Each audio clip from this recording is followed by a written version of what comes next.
The Veiled Age, Episode 3, Celestial Currents. Look up. The stars are not distant and silent. They are mirrors of life, symbols of cycles, and maps of energy that humans have followed for millennia. The currents of creation that once flowed through rivers, wombs, and temples now echo in the heavens, in constellations and planetary alignments that mirror the sacred feminine.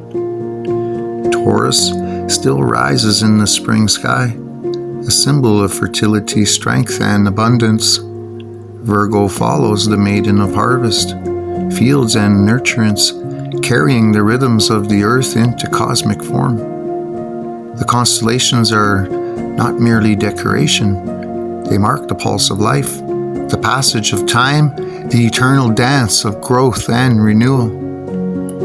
Perhaps ancient observers saw more than patterns. Perhaps they recognized the toroidal flow of energy, the same circular spiraling pulse we find in the womb, in rivers and spirals of shells, and in the volutes of columns. The cosmos itself reflects the currents of creation. Planets trace elliptical paths, interacting, aligning, and cycling through the heavens. Venus, rising in the morning or evening sky, connects the terrestrial and celestial, bridging human experience with cosmic rhythm.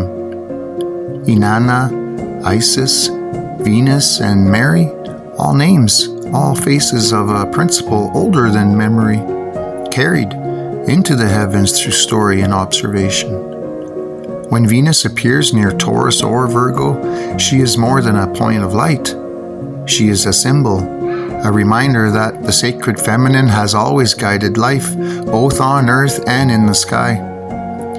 Ancient civilizations aligned structures to these celestial currents.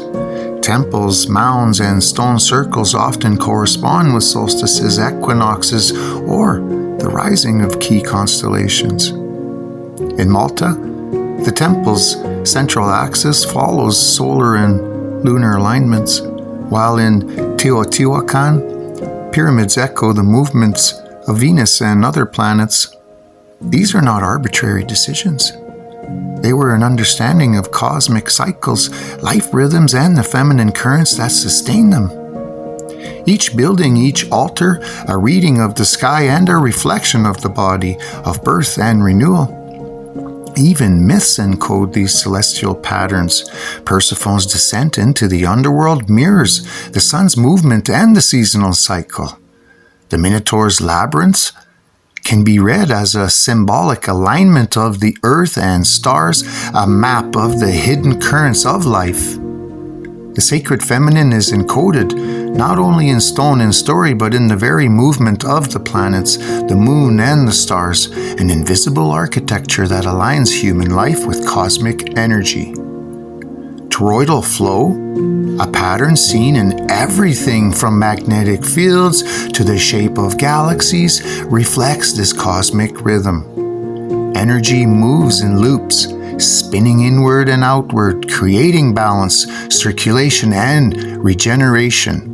This same pattern appears in human anatomy, in the womb, in the rivers, in whirlpools, in hurricanes, and in galaxies.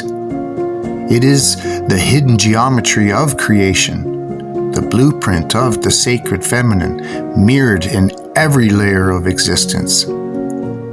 Standing beneath the night sky, we can begin to trace these currents.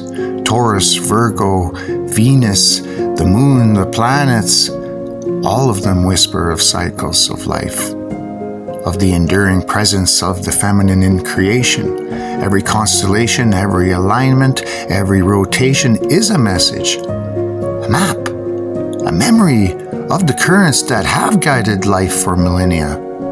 The sacred feminine is not lost. She flows through stars and planets, myths and symbols, through rivers and temples, through our bodies and the cosmos itself. To follow her currents is to read the language of life, to see the hidden rhythms that connect earth, sky, and spirit.